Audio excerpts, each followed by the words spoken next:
اللہ الرحمن الرحیم الحمد للہ رب العالمین والصلاة والسلام علی سید الانبیاء والمرسلین وعلی آلہ وصحبہ اجمعین۔ السلام علیکم ورحمۃ اللہ وبرکاتہ۔ آج ہم اذان کے بارے میں گفتگو کریں گے۔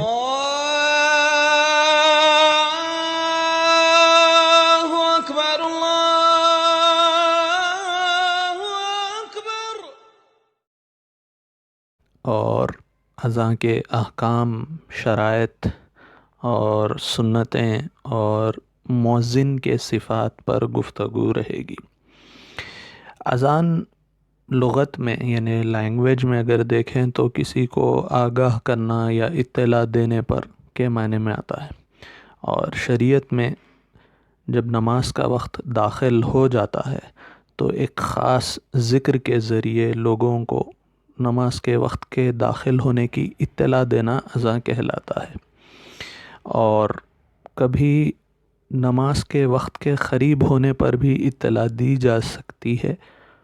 اذان کے طور پر، جیسا فجر کی نماز کے لیے آدھی رات کے بعد اذان دینا جائز ہے، اور اس کی تفصیل آگے آئے گی انشاءاللہ تعالی۔ تو اذان کا حکم دیکھتے ہیں۔ اذان دینا فرض کفایہ ہے، یعنی پانچوں نمازوں کے لیے، جمعے کے لیے آزاد مرد پر شہر اور گاؤں میں اذان فرض کفایہ ہوگی، یعنی شہر میں اگر کوئی ایک شخص بھی اذان دے گا تو سب پر سے فرض ساقط ہو جائے گا۔ لیکن اگر کوئی بھی اذان نہیں دے گا تو یہ شعائر اسلام سے ہے، یعنی اسلام کی وہ بنیادی امور میں سے ہیں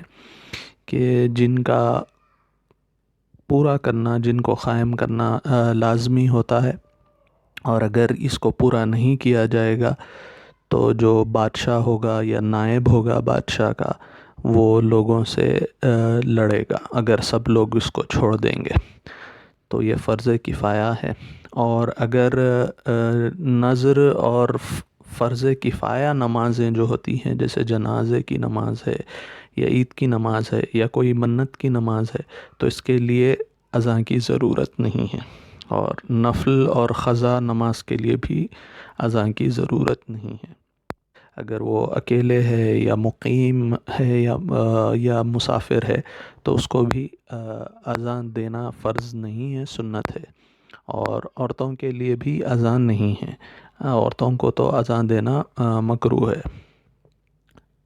تو جیسا میں نے آپ کو بتلایا کہ اگر کوئی ایک بھی دے دے گا تو فرض ادا ہو جائے گا، لیکن چونکہ اطلاع سب کو دینی ہوتی ہے نماز کے وقت کی، اور ہمارے پاس شہروں میں مختلف مساجد میں مختلف نماز کے اوقات ہوتے ہیں، تو اسی لیے مختلف اوقات میں مختلف اذانیں ہوتی رہتی ہیں، تاکہ لوگ اپنی اپنی سہولتوں سے، اپنی اپنی مصروفیات سے فارغ ہو کر مختلف اوقات میں اذان کی آواز سن کر نماز کے لیے حاضر ہو جائیں۔ تو ایسا مختلف اوقات میں یا مختلف اشخاص بھی اس طرح بھی دینا بہت اچھی بات ہے۔ اور اگر اس پر اجرت لی جائے، یعنی پیسے کمانے کے لیے کوئی شخص اگر اذان دیتا ہے تو یہ حرام ہے۔ لیکن اگر کسی کو کوئی مسجد میں بغیر اجرت کے کوئی مؤذن نہیں ملتا ہے تو اپنے رزق سے اگر ایسا کوئی شخص مقرر لوگ کر دیتے ہیں جو پانچوں اوقات نماز کے لیے اذان دے، تو ایسا کرنا جائز ہوگا۔ اور جب دو نمازیں جمع کی جاتی ہیں، جیسے کہ یوم عرفے کے دن دو نمازیں جمع کی جاتی ہیں مسافر جو حرم شریف کے نہیں ہوتے ہیں ان کے لیے، تو پہلی نماز کے لیے اذان دی جانی چاہیے، اور دوسری نماز کے لیے صرف اقامت کافی ہوگی۔ یعنی پہلی نماز کے لیے آپ اذان دیں گے، پھر اس کے بعد اقامت، اس کے بعد نماز شروع کریں گے، لیکن دوسری نماز کے لیے صرف اقامت پڑھ کر نماز شروع کر دیں گے۔ اور اگر قضا کے لیے اذان دینا چاہتے ہیں تو دونوں اذان اور اقامت دینا ہوگا، اور اگر کئی نمازیں قضا کرنا چاہتے ہیں تو پہلی بار صرف اذان دے اور باقی نمازوں کے لیے اقامت کافی ہے۔ لیکن اگر قضا نمازوں میں اذان دینے سے جو ادا نمازیں ہیں اس کا دھوکہ ہونے کا اندیشہ ہو، یعنی لوگ یہ سمجھے کہ شاید یہ ادا نماز کے لیے ہے، یہ وقتی جو نمازیں ہوتی ہیں ہماری اس کے لیے اذان ہو رہی ہے، تو بہتر یہی ہے کہ دھیمی آواز سے اذان دی جائے، بلند آواز سے اذان نہیں دینی چاہیے۔ اب اذان کے شرائط بھی دیکھ لیتے ہیں۔ اذان میں پوری کلمات جو ہوتے ہیں پکار کر کہنا بھی جائز ہوتا ہے، ترجیعی اس کو کہتے ہیں، یا کم از کم صرف کلمہ شہادت پکار کر کہنا چاہیے۔ اور جو اذان کے کلمات کی ترتیب ہوتی ہے وہ ترتیب یعنی سیکوینس کو قائم رکھنا لازم ہوتا ہے، اور اگر کوئی شخص اس کو آگے پیچھے کر دے گا تو یہ درست نہیں ہوگا۔ اور یہ بھی ضروری ہے کہ اذان کے جو کلمات ہیں وہ ایک کے بعد ایک دیے جائیں، یعنی اللہ اکبر کے بعد پھر جو اللہ اکبر کہا جاتا ہے اس میں گیپ نہیں ہونا چاہیے، اتنا زیادہ گیپ نہیں ہونا چاہیے کہ لوگوں کو یہ ڈاؤٹ ہو جائے کہ بھئی یہ اذان ہی ہو رہی ہے یا کوئی دوسرا ذکر چل رہا ہے، تو اتنا گیپ نہیں ہونا چاہیے۔ کنٹینیوسلی نان سٹاپ تھوڑا تھوڑا گیپ دے کر آپ اذان دینا چاہیے۔ اور اگر کوئی شخص درمیان میں زیادہ دیر چپ رہ جاتا ہے یا سو جاتا ہے، یا اس کو بھی بے ہوشی یا دیوانگی آ جاتی ہے، یا وہ بیچ میں بہت سی جائز باتیں کرتا ہے، یا ایک آدھ کوئی حرام بات کر دیتا ہے، تو وہ اذان جائز نہیں ہوگی۔ یعنی کوئی شخص اگر درمیان میں بہت زیادہ چپ رہ جائے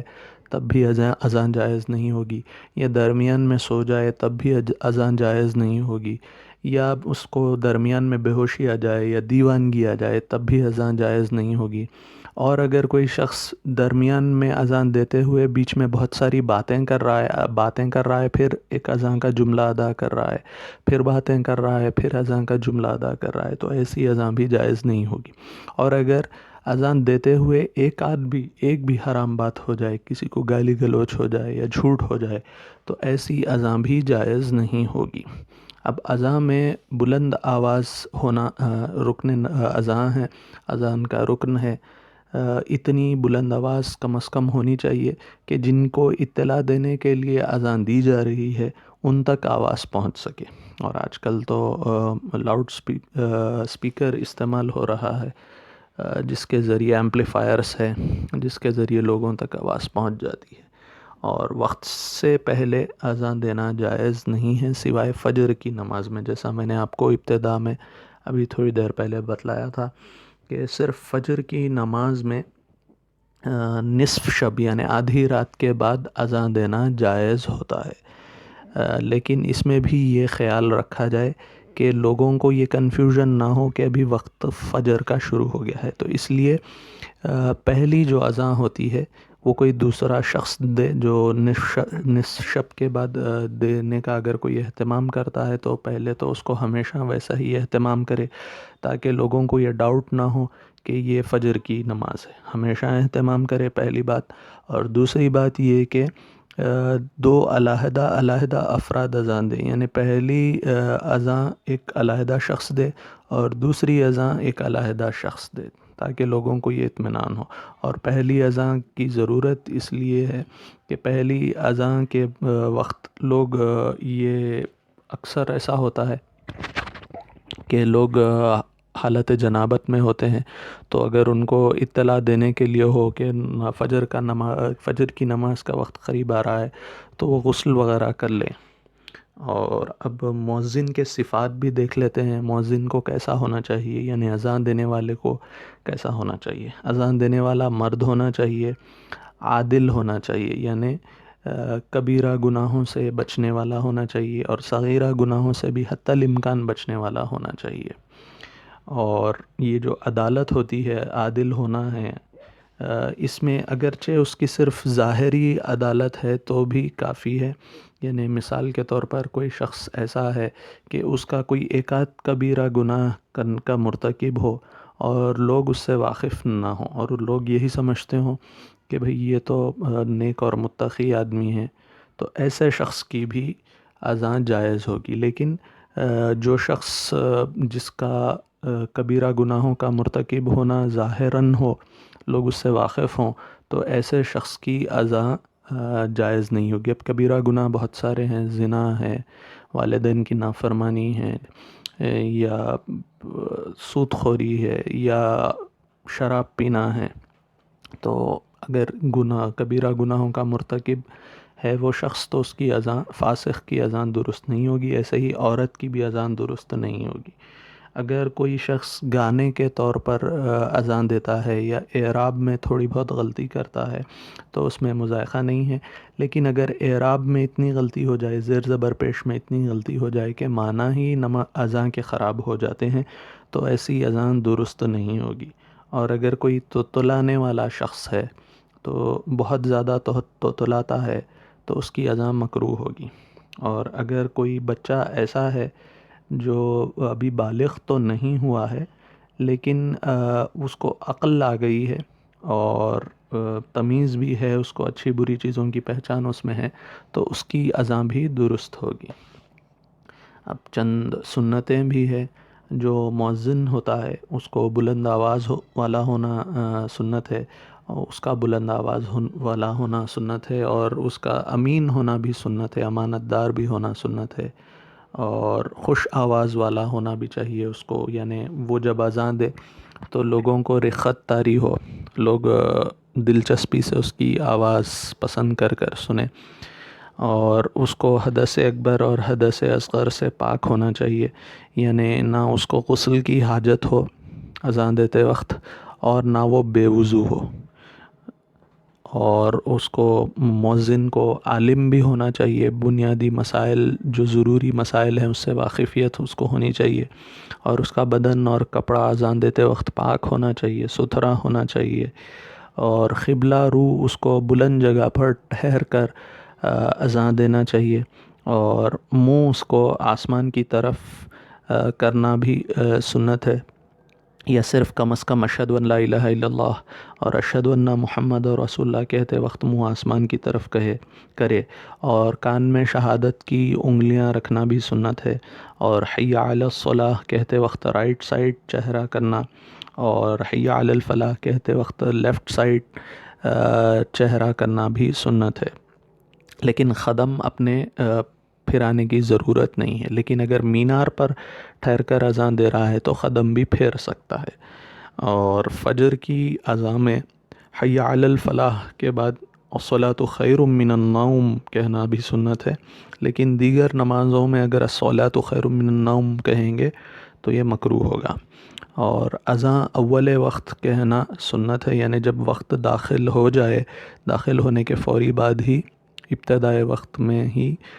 کہنا سنت ہے، تاکہ لوگ نماز کی تیاری میں مشغول ہو جائیں۔ اور اگر کوئی دو اشخاص اذان دینے کے لیے جھگڑا کرتے ہیں تو یہ دیکھا جائے گا کہ ان دونوں میں افضل کون ہے، یعنی جو کیریکٹرسٹکس، جو صفات مؤذن میں ہونے چاہیے، وہ صفات دونوں میں سب سے زیادہ جس شخص میں ہوں گے اس شخص کو اذان دینے کی اجازت دی جائے گی۔ یعنی اگر مان لیے ایک شخص، دو مردوں میں لڑائی ہو رہی ہے اور ایک شخص جو ہے عادل ہے اور دوسرا شخص عادل نہیں ہے، یعنی گناہوں سے بچنے والا ہے ایک شخص اور دوسرا شخص کبیرہ گناہوں سے بچنے والا نہیں ہے، تو جو عادل ہوگا وہ شخص اذان دے گا۔ اور اگر دونوں عدالت میں برابر ہوں گے تو یہ دیکھا جائے گا کہ بھئی دونوں میں سے بلند آواز، اچھی آواز کس کی ہے، کون امانت دار ہے۔ اگر اس میں بھی برابر ہوں گے تو پھر یہ دیکھا جائے گا کہ بھئی عالم کون ہے، بہتر علم والا کون ہے۔ ایسے ہی ہم سارے صفات میں اس کو کمپیئر کرتے جائیں گے۔ اگر یہ سارے صفات میں جو ہیں بیان ہوئے ہیں اس میں اگر وہ برابر ہوگا تو یہ دیکھا جائے گا کہ عقل اور دین میں کون زیادہ ہے۔ اگر اس میں بھی دونوں برابر ہوں گے تو پھر یہ دیکھا جائے گا کہ جہاں پر اذان دی جا رہی ہے